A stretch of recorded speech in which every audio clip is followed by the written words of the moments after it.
Mari sama-sama kita awali pertemuan kita ini dengan membaca basmalah. Bismillahirrahmanirrahim. Bismillahirrahmanirrahim. Nah, selanjutnya sebagaimana diinfokan sebelumnya bahwa perkuliahan kita yang siogianya memang dilaksanakan jam 16 ya, 16.00. Saya majukan atau dimajukan menjadi jam 15. Nah, walaupun kita mulainya jam 15 lewat 10. Nah, kemudian kita atau saya mengucapkan terima kasih atas kehadiran teman-teman semua. Sini sudah ada 5 ya, 6 yang bergabung. Mudah-mudahan rekan-rekan yang lain juga bisa untuk bergabung atau bergabung ya. Dengan sekalian kita lihat dulu kelas kita ya, kelas B2. Di kelas kita ini ada beberapa hal yang memang perlu kita pahami ya. Yang pertama, tugas yang pernah kita sampaikan di awal pertemuan kita, bahwa teman-teman semua ini adalah mempresentasikan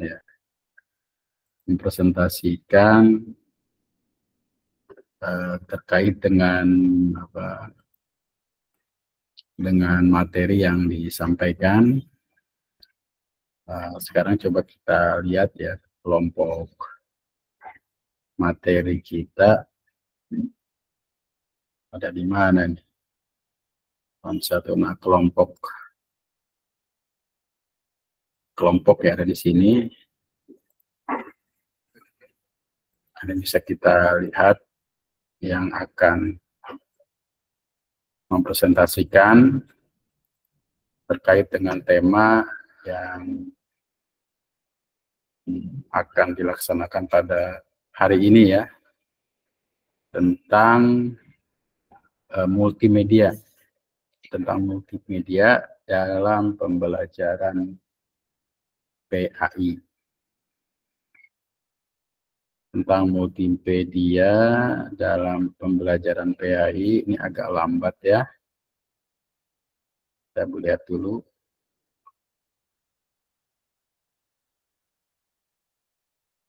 Untuk multimedia dalam pembelajaran PAI atau tema ke-8 ya. Di sini itu masuknya tema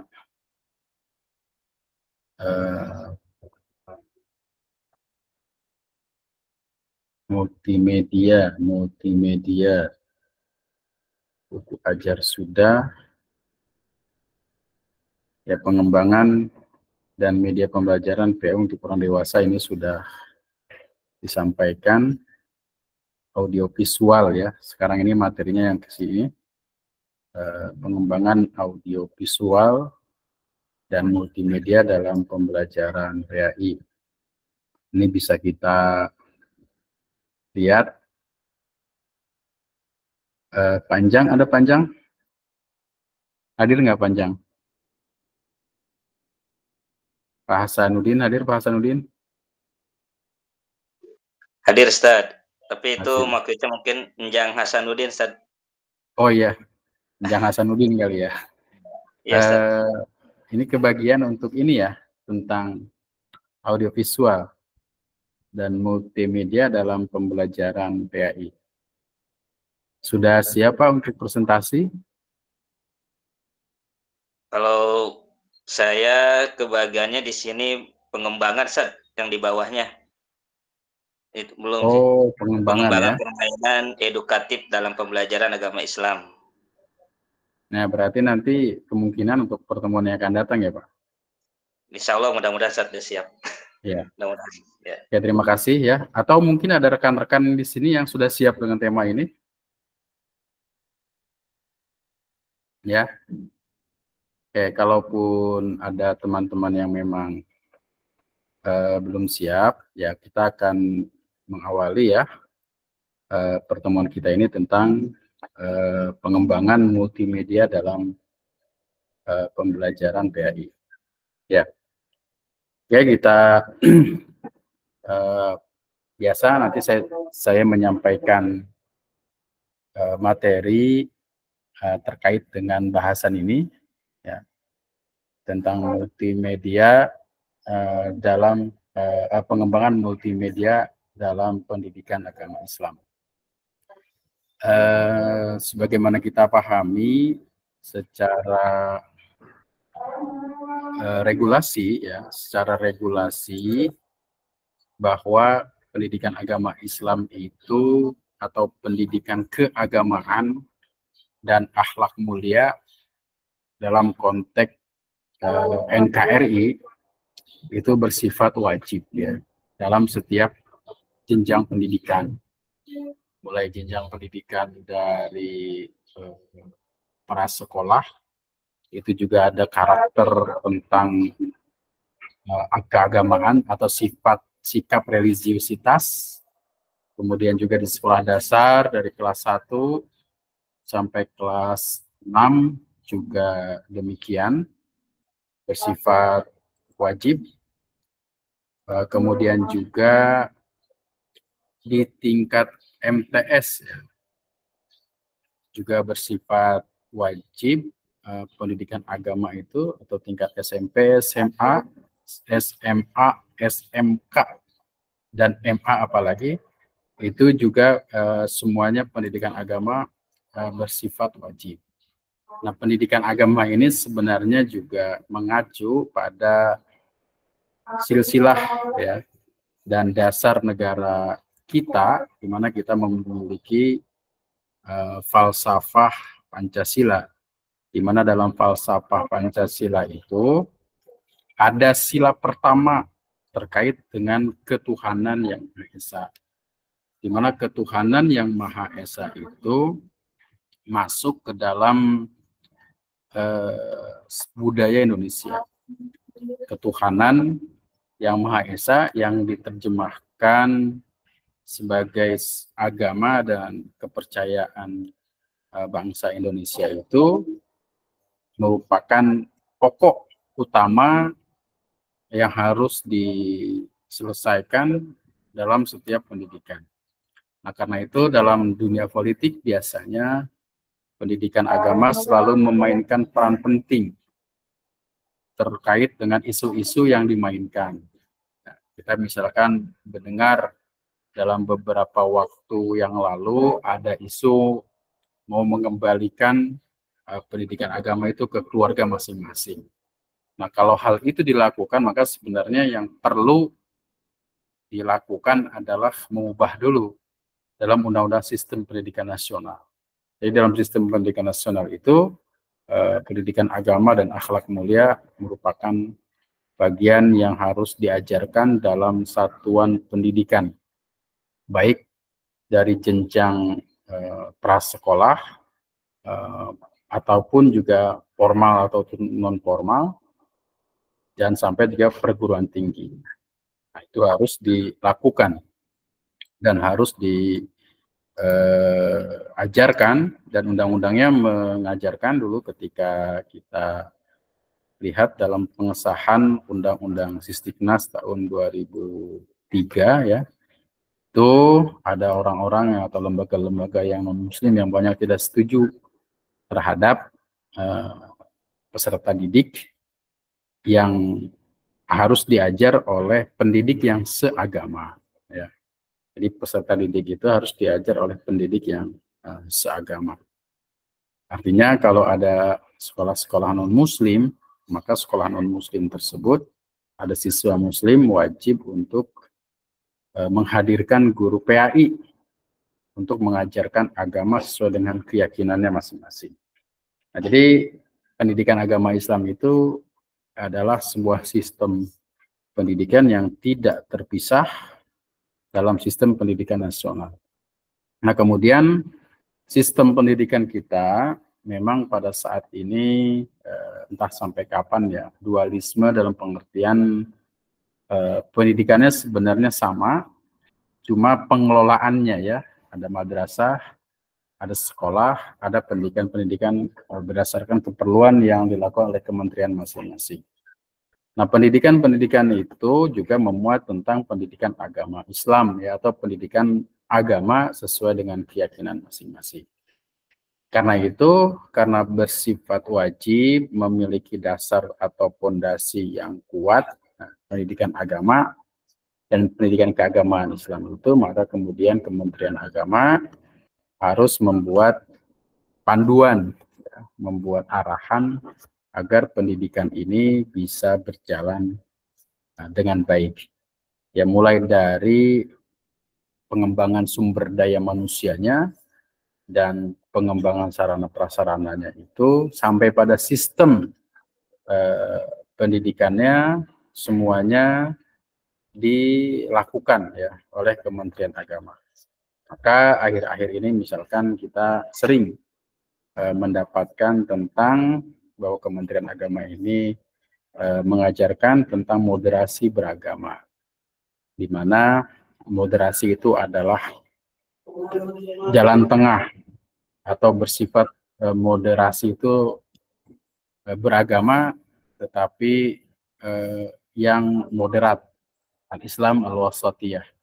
Ya, seperti wasit ya, yang tidak bisa berpihak ke salah satu. Maka moderasi itu lebih cenderung pada mengamalkan ajaran-ajaran Islam yang rasional dan toleran.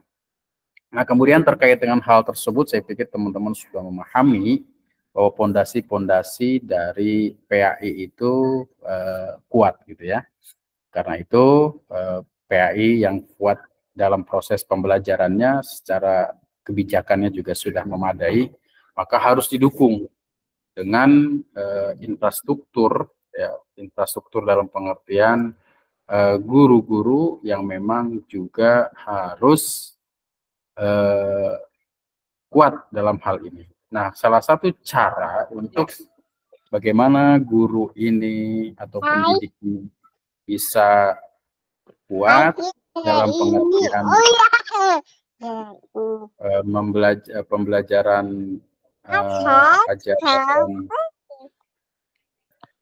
ajaran Islamnya, maka kemudian beragam pelatihan-pelatihan itu ditempuh ya.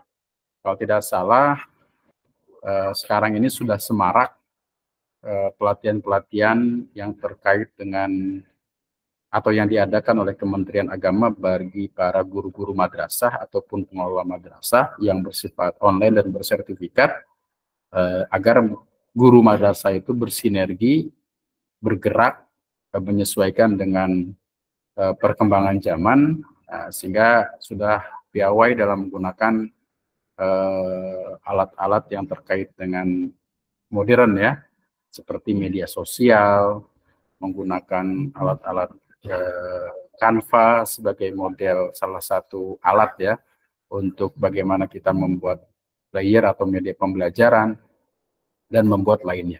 Saya pikir ini semua harus disambut secara baik oleh teman-teman untuk aktif ya dalam mengikuti pelatihan-pelatihan tersebut, karena bagaimanapun sebagai seorang pendidik tentunya kita harus mampu mengikuti perkembangan zaman. Mengikuti perkembangan zaman sejalan dengan pendidikan Islam yang antisipatoris. Nah, antisipatoris itu bisa bermakna pendidikan itu berorientasi pada masa depan. Anak-anak kita yang sekarang ini kita didik, sesungguhnya mereka hidupnya atau bisa mandirinya pada masa depan ya, bisa 10 atau 20 tahun yang akan datang. Dan sebagai makhluk yang rasional, kita bisa memprediksi ya, bisa memprediksi apa yang akan terjadi pada masa yang akan datang. Karena itu dalam konteks pendidikan agama Islam, kita sangat ditekankan untuk melihat sejarah, melihat situasi, melihat kondisi yang terjadi, sehingga kemudian kita bisa memprediksi masa depan itu secara baik. Nah, terkait dengan hal itu semua, pada saat ini memang pengembangan multimedia dalam pembelajaran PAI adalah sesuatu yang memang tidak terhindarkan ya.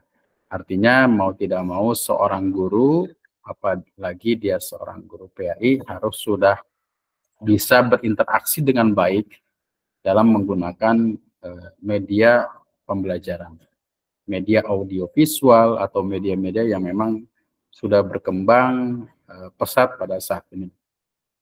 Kemudian hal itu dilakukan agar memudahkan ya, baik bagi peserta didik, guru maupun orang-orang yang berkepentingan dalam memahami proses-proses pembelajaran yang dilakukan oleh para guru.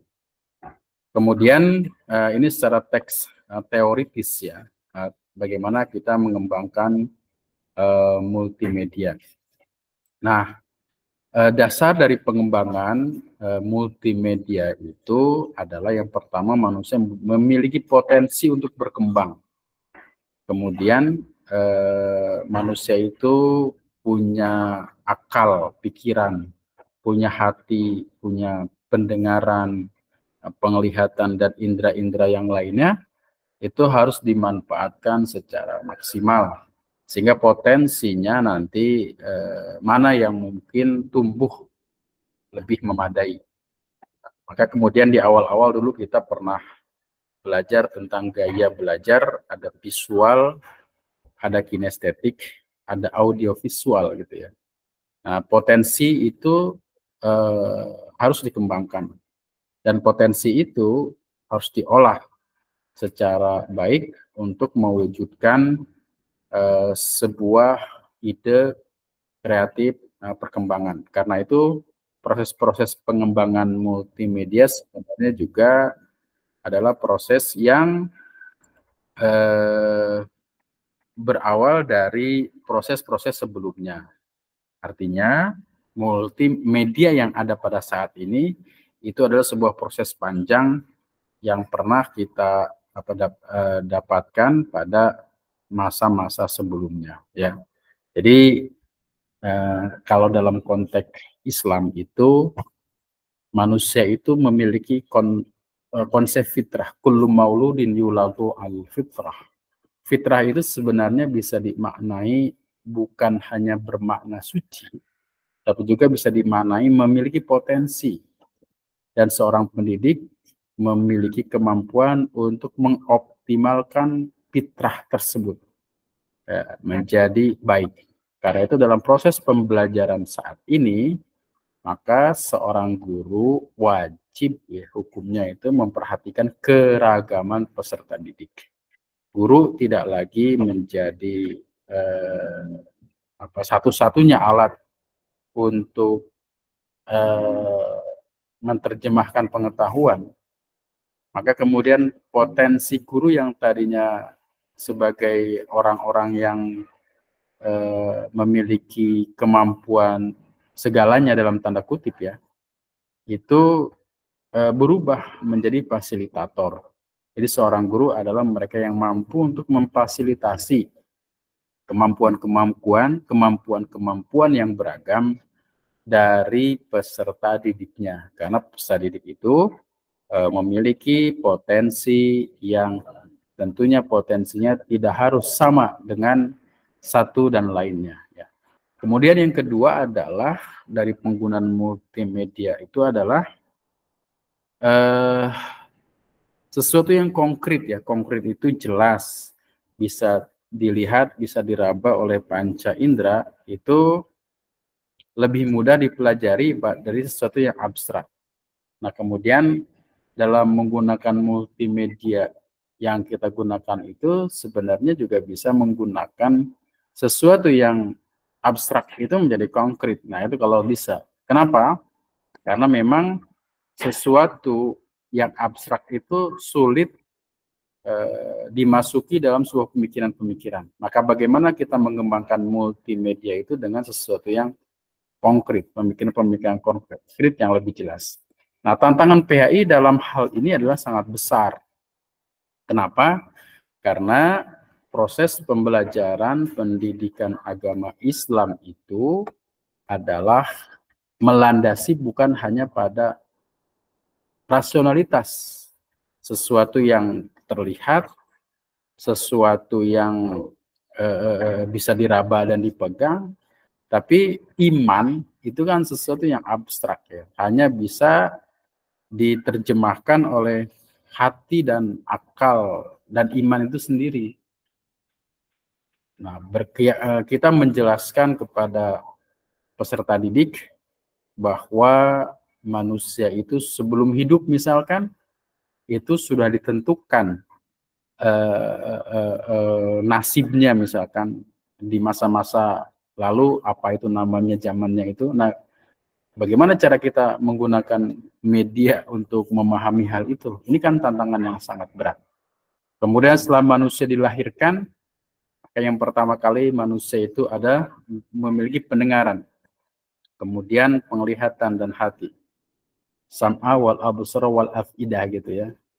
Jadi kenapa harus pendengaran dulu? Nah, ini juga rasional karena memang setiap orang yang lahir itu katakanlah diazankan, ya tidak disuruh melihat sesuatu yang lain karena mungkin penglihatannya belum berfungsi dengan baik. Tapi pendengaran. Nah, kemudian setelah manusia masuk pada alam dunia ini, mereka akan masuk ke alam yang lain. Kematian, katakanlah. Kematian itu sakit. Bagaimana cara kita bisa menjelaskan secara konkret bahwa mati itu sakit? Ya, selama ini kan kita hanya mempercayai itu dengan iman. Bahwa meninggal itu berpisahnya ruh dan jasad, misalkan. Ruh dan jasad itu berpisahnya seperti air, dan kalau ada pohon itu kan hidup karena ada air. Maka matinya pohon itu seperti berpisahnya air dari pohon tersebut. Begitu juga manusia.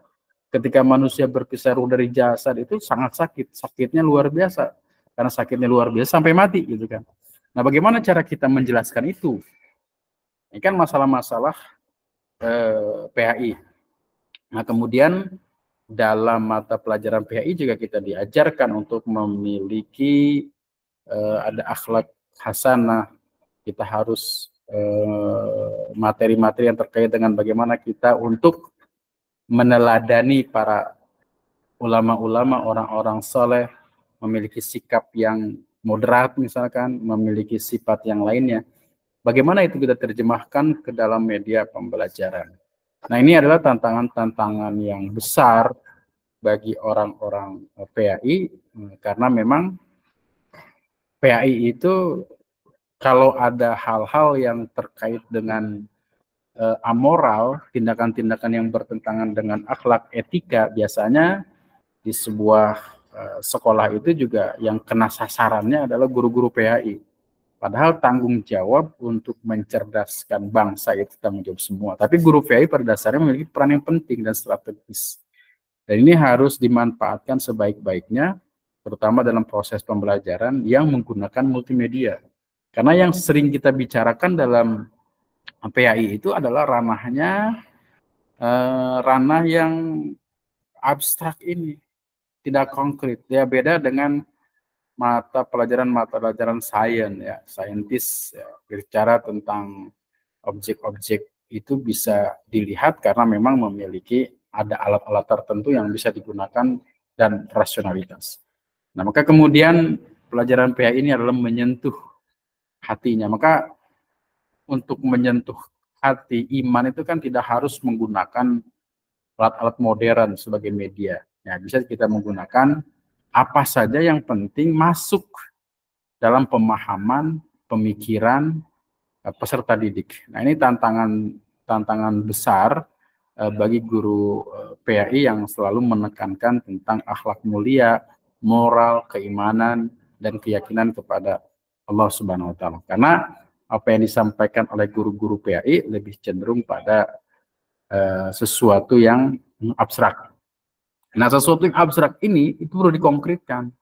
Bagaimana kita mengkonkretkan itu? Tapi juga mengkonkretkannya juga jangan irasional, tidak masuk akal. Sehingga akhirnya menjadi hal-hal yang tidak baik ya. Ya, misalkan ketika kita menjelaskan siksa neraka dan seterusnya ya. Kita misalkan menggunakan bermain api misalnya di kelas, ya itu juga akan membahayakan orang lain. Dan karena membahayakan orang lain juga itu tidak dianjurkan ya, tidak dianjurkan. Nah karena itu guru-guru PAI ini adalah dituntut secara kreatif untuk mampu menampilkan media-media atau alat-alat yang mampu mengkonkretkan sesuatu yang tidak konkret, mengkonkretkan sesuatu yang terlihat abstrak. Nah, hal ini semua yang mendukung kita perlu menggunakan media pembelajaran dalam pembelajaran pendidikan agama Islam. Jadi jangan sampai pendidikan agama Islam itu sebagai guru PAI hanya mengandalkan ceramah, hanya mengandalkan retorika ya. Maka guru PAI selain itu juga harus menjadi suri tauladan ya. Suri tauladan. Nah, sebagaimana Rasulullah itu menggunakan media uswatun hasanah, itu media juga. Laqad kana lakum fi rasulillahi uswatun hasanah. Jadi menjadi orang yang terbaik di bidang PAI itu ada sesuatu yang hebat. Maka guru PAI itu seperti orang yang menunjuk satu jari, itu jari telunjuk itu memerintah orang lain, tapi 3 jarinya itu ya menunjuk kepada dirinya sendiri. Artinya guru PAI ketika nanti mengajar itu, ketika mengajarkan disiplin, maka mau tidak mau guru PAI-nya juga harus lebih disiplin dari yang lainnya. Nah ini memang tanggung jawab moral yang sangat besar bagi seorang guru PAI, apalagi dalam menerjemahkan apa yang tadi disampaikan ke dalam alat atau media yang bisa yang bisa mudah dipahami oleh peserta didik. Nah tadi saya sampaikan ini ya, misalkan dalam Quran surah An-Nahl itu ayat 78, jelas sekali Allah mengeluarkan kamu dari perut ibumu dalam keadaan tidak mengetahui sesuatu pun. Wallahu akhrajakum min butuni ummahatikum la ta'lamuna syai'an wa ja'ala lakumus sam'a wal absara wal afidah la'allakum tashkurun. Ya, jadi agar kamu bersyukur. Jadi Allah mengeluarkan kamu dari perut ibu dalam keadaan tidak mengerti sesuatu pun, dan Dia menjadikan bagi kamu pendengaran, penglihatan dan hati nurani agar kamu bersyukur. Pendengaran, penglihatan dan hati nurani ini harus dikelola secara baik karena ini adalah potensi. Hati nurani ini adalah hati yang dimiliki oleh setiap manusia, di mana di dalam diri seseorang pasti ada nilai-nilai kebenaran. Itulah yang disebut dengan hati nurani ya. Kebenaran itu kebenaran yang didasarkan atas keyakinan baik dan buruk, benar dan salah sebagainya. Kemudian ada lagi di Quran surah As-Surah ayat 51, wa makana li basyarin ayyukallimahullahu illa wahyan aw min wara'i hijabin. Jadi kata wahyu ini ya dimaknakan media sebenarnya. Tidak mungkin bagi seorang manusia untuk diajak berbicara langsung oleh Allah kecuali dengan wahyan, illa wahyan, wahyu atau perantara wahyu. Ya, jadi ada media juga, karena itu penggunaan media itu penting. Jadi Allah memerintahkan kepada Rasulullah itu menggunakan media melalui malaikat ya, dalam malaikat, kemudian juga bagaimana perintah-perintah Allah itu dapat diterjemahkan secara baik oleh Rasulullah kemudian disampaikan kepada umatnya. Tentu ini menggunakan media. Nah, kemudian ada efek-efek gambar ya dalam penggunaan media itu. Tampilan gambar yang digunakan dalam teks yang berulang-ulang sangat membantu. Jadi ada sebuah pengulangan dalam teks itu memang mudah mengingatkan seseorang. Jadi memang kalaupun perlu di sebuah sekolah itu ya ada teks yang bisa running tag gitu kalau mungkin zaman sekarang gitu ya. Ataupun di kelas itu ada media-media yang memang bisa dilakukan, ditempel, dibaca, mudah dilihat sehingga mudah dipahami. Ini bagi orang yang memang mengajarnya dengan menggunakan visual. Kemudian yang kedua ini tampilan gambarnya itu berisikan informasi teks yang berulang dapat sebagai fasilitas belajar.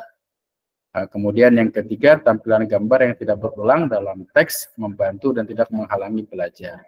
Kemudian ada variabel-variabel tampilan seperti ukuran, posisi, halaman, gaya, dan seterusnya. Ya, ini ketika hal-hal yang harus diperhatikan ketika menggunakan media. Kemudian fungsi media pembelajaran itu ada fungsi atensi, kemudian juga ada fungsi afektif, ada fungsi kognitif, ada fungsi kompensatoris. Yang pertama adalah atensi. Atensi itu penggunaan media ini sangat penting karena ada sebuah penekanan untuk berkonsentrasi kepada isi pelajaran yang berkaitan dengan makna visual yang ditampilkan atau menyertai teks materi pelajaran. Ini fungsi atensi, jadi menguatkan. Dalam menggunakan media itu ada sesuatu yang harus dikuatkan. Jangan sampai menggunakan media lepas tidak ada titik tekan yang disampaikan, pesan-pesan utama yang disampaikan. Yang kedua ada fungsi afektif, yaitu dapat terlihat dari tingkat kenikmatan siswa ketika pelajaran atau membaca teks yang bergambar ya. Jadi ini juga fungsi afektif sikap ya. Kemudian lambang-lambang atau gambar-gambar itu juga dapat menggugah emosi dan mudah memahami siswanya, karena disebut dengan fungsi afektif. Kemudian yang ketiga ada fungsi kognitif, yaitu fungsi kognitif di mana media visual yang digunakan itu terlihat dari temuan-temuan penelitian yang mengungkapkan bahwa lambang visual atau gambar itu memperlancar pencapaian tujuan untuk memahami dan mengikat informasi atau pesan yang terkandung dalam gambar. Jadi kognitif itu maknanya pengetahuan, di mana pesan-pesan yang ditampilkan dalam gambar-gambar itu menampilkan pemahaman-pemahaman peserta didik terkait dengan apa yang ingin kita sampaikan. Yang keempat ada fungsi kompensatoris, yaitu dari hadis sebuah penelitian bahwa media visual itu mampu memberikan konteks untuk memahami teks, membantu siswa yang lemah dalam membaca, untuk mengorganisasikan informasi dalam dan mengingatnya kembali. Dengan kata lain, ya, media itu dapat menambah pemahaman peserta didik, itu maksud dengan fungsi kompensatoris. Nah, kemudian multimedia itu juga ada beragam jenisnya, bisa dilihat media visual, lihat, media audio dengar, atau gabungan antara lihat pandang dengar, audio visual, atau media asli dan orang. Media asli ini artinya kalau kita belajar mengenal sesuatu, maka sesuatu itu kita hadirkan, itu media asli ya. Nah, kemudian banyak lagi hal-hal yang terkait dari media visual yang dapat ditangkap dengan indera penglihatan. Nah, ini banyak sekali media-media visual. Nanti saudara bisa mempelajari ini, nanti akan saya kirimkan di kelas ya. Saya pikir teman-teman semua sudah mampu memahami, tinggal kita sebenarnya mempraktikkan ini dalam proses pembelajaran yang kita laksanakan di kelas masing-masing. Nah, itu saja mungkin rekan-rekan sekalian. Mudah-mudahan bermanfaat ya. Ada hal-hal yang ditanyakan, disilahkan. Jika ada hal-hal yang ditanyakan, disilahkan. Ada hal yang ditanyakan mungkin? Ya. Ada Dede Firdaus? Tadi Dede Firdaus? Baru masuk ya Dede ya? Hadir Pak. Mohon maaf Pak, baru gabung. Baru bergabung ya, nanti gabungnya lebih awal ya, karena mata kuliah kita ini kita awali insya Allah setiap Selasa 2 pekan sekali jam 15. Mungkin dari Pak Abdul Aziz Zulkarnain, ya, ada yang disampaikan mungkin yang kita diskusikan terkait dengan materi kita.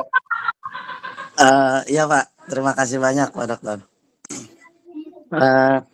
Jadi sebenarnya bicara tadi kan karena memang mohon maaf tadi agak ada telat juga. Ini kan bicara terkait media di dalam pembelajaran barangkali Pak Dokter ya. Kadang-kadang kita di dalam kelas itu setiap orang itu berbeda-beda di dalam menanggapi ataupun juga memahami apa yang kita sampaikan. Kadang apa namanya, butuh kita kepada orang ini, dia pengennya belajarnya begini, si A pengennya belajarnya begitu.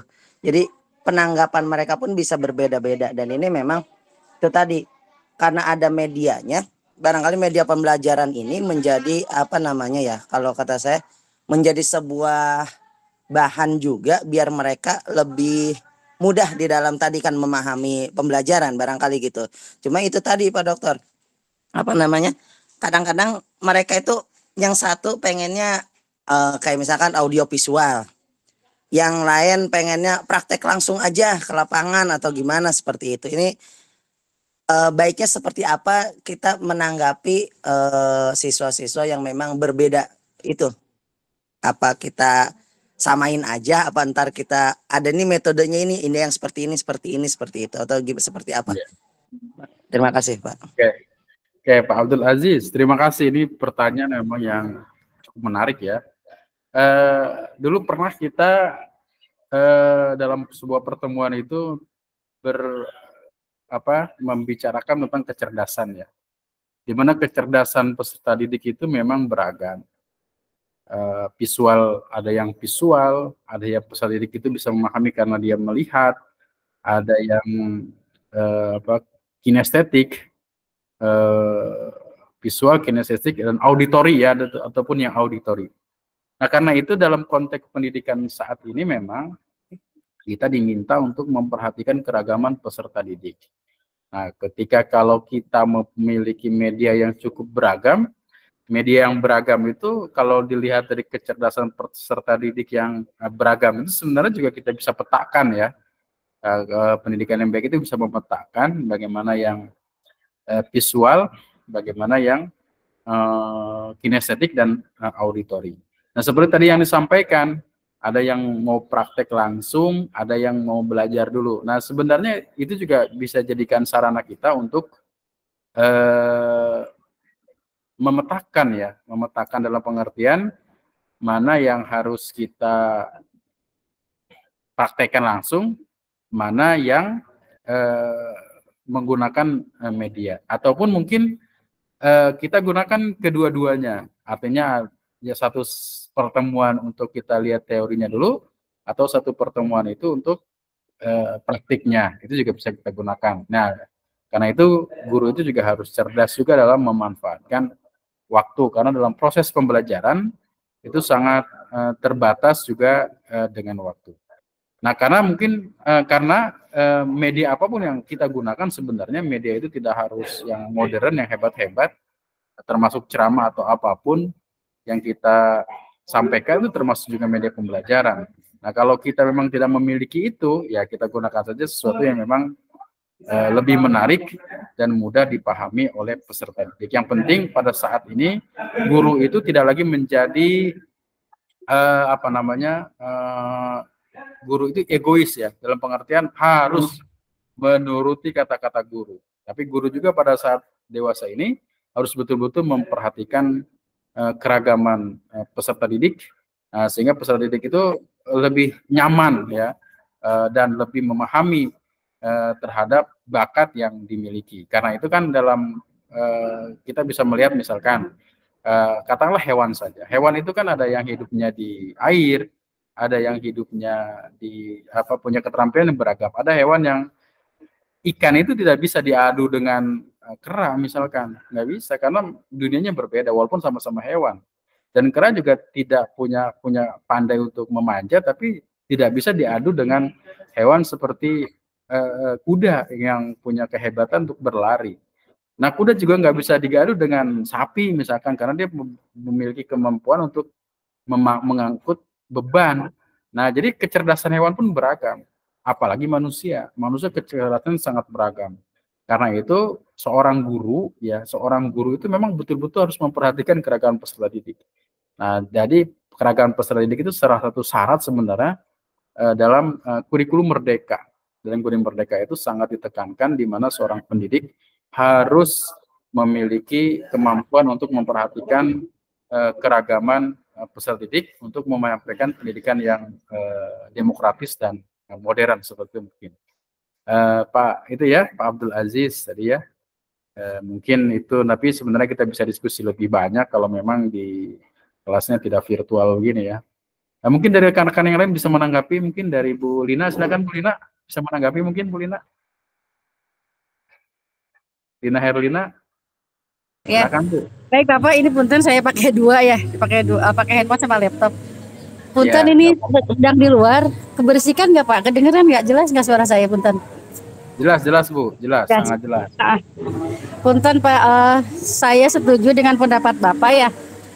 Pertanyaan tadi Pak Aziz tentang keberagaman peserta didik.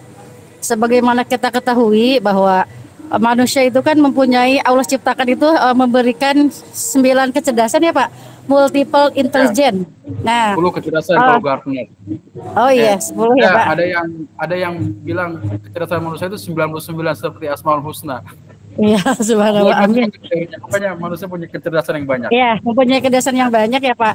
Nah, terkait tadi keberagaman peserta didik, kalau di kurikulum belajar Merdeka Belajar seperti itu. Ketika kita menghadapi peserta didik yang beragam, kita bisa menggunakan pembelajaran melalui pembelajaran terdiferensiasi. Jadi pembelajaran terdiferensiasi itu adalah pembelajaran berpusat kepada peserta didik. Jadi kita bebaskan anak ketika kita di kelas seperti itu. Kita buka kelas kalau contoh kecil kelas intimidasi, di mana dalam satu kelas itu kita buat beberapa ragam kegiatan main. Kalau untuk PAUD kan ada beberapa ragam main ya Pak bahasanya ya. Mungkin kalau di kelas jenjang atas mungkin ada beberapa kegiatan seperti itu. Ketika murid kita misalkan audio visual, apakah kita ketemu dengan peserta didik yang kinestetik. Nah, sebagai guru mungkin kita bagaimana caranya membuat kegiatan pembelajaran yang terdiferensiasi itu sesuai dengan karakteristik peserta didik kita. Jadi kegiatannya tidak hanya secara klasikal aja ya Pak. Jadi ketika pembelajaran terdiferensiasi, setiap guru ya harus update kegiatan-kegiatan apa saja nih yang kira-kira anak-anak menyenangkan sesuai dengan tema yang kita berikan seperti itu. Mungkin dengan kegiatan terdiferensiasi ini peserta didik kita akan merasa senang mengikuti kegiatan pembelajaran yang guru berikan. Jadi tidak ada lagi kata yang mikir gimana nih cara belajarnya seperti itu. Jadi mungkin balik lagi ke kita, ke guru, mau belajar, mau menyiapkan kegiatan pembelajaran yang akan kita sampaikan dengan kebutuhan peserta didik yang akan kita hadapi di kelas. Mungkin seperti itu ya Pak. Ya. Untuk kecerdasan yang tadi ya kecerdasan jamak. Mungkin satu pertanyaan Bapak dari saya sekalian ya Pak. Ya silakan. Yang tadi fungsi media pembelajaran. Untuk yang keempat tuh Pak, yang fungsi kompensatoris. Benar nggak sih Pak? Kompensatoris ya Pak? Ya, sebentar Bu. Ya. Fungsi ini mungkin untuk saya masih kata-katanya masih awam ya Pak. Fungsi kompensatoris seperti itu. Mungkin fungsi ini bisa juga digunakan untuk yang tadi ya Pak, menghadapi keragaman karakteristik peserta didik kita di kelas. Ya Pak, dengan menggunakan berbagai media ya Pak. Iya. Nah, seperti itu. Jadi fungsi yang nomor 4 ini kalau kita kaitkan dengan kurikulum Merdeka, mungkin ini salah satu fungsi yang sangat cocok ya Pak untuk digunakan di kelas seperti itu. Ya. Mungkin itu saja. Mohon itu lagi Pak untuk pengertian fungsi kompensatorisnya bisa biar lebih dipahami lagi. Hatunun Bapak. Assalamualaikum warahmatullahi wabarakatuh. Assalamualaikum warahmatullahi wabarakatuh. Terima kasih ya Ibu, ini luar biasa ya. Jadi sebenarnya apapun kurikulumnya, apapun yang digunakan, maka guru adalah memegang kunci utama. Nah, terkait dengan fungsi kompensatoris yang tadi ditanyakan oleh Ibu itu, sebenarnya fungsi media itu adalah, kompensatoris itu adalah fungsi untuk kekhususan ya. Nah, misalkan ada orang-orang yang tidak bisa melihat, itu kan dia menggunakan media khusus, katakanlah misalkan dengan tulisan braille dengan Al-Quran baik dan seterusnya. Itu juga sebenarnya adalah sebagian dari fungsi kompensatoris. Misalkan ketika juga ada seseorang yang mengalami trauma ya tentang sesuatu, maka bagaimana cara menyembuhkan itu juga bisa menggunakan fungsi kompensatoris sebagaimana disebutkan dengan menggunakan media yang tentunya guru lebih memahami tentang hal tersebut. Maka kemudian ada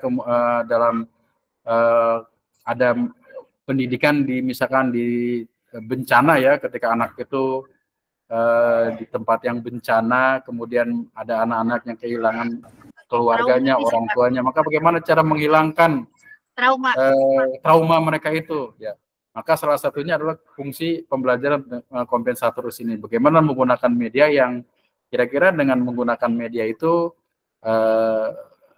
dia itu lebih tidak selalu dirundung ya duka dan segala macamnya. Artinya kompensatorus ini media yang memang dikhususkan bagi orang-orang yang tertentu untuk mendapatkan hasil-hasil yang sesuai dengan bakat dan minatnya. Ibu, pertanyaannya bagus sekali, terima kasih ya.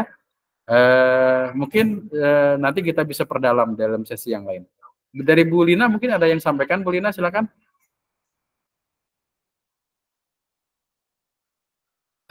Sementara cukup ya ibu-ibu ya, Bapak dan teman-teman semua ya.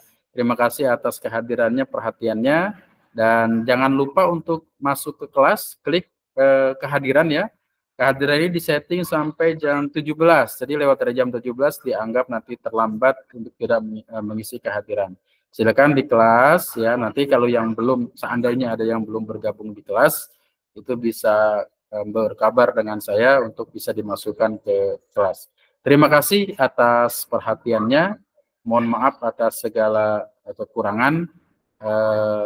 Mudah-mudahan kita senantiasa diberkahkan oleh Allah Subhanahu wa taala, diberikan ilmu yang bermanfaat. Jadi saya terima kasih, mohon maaf.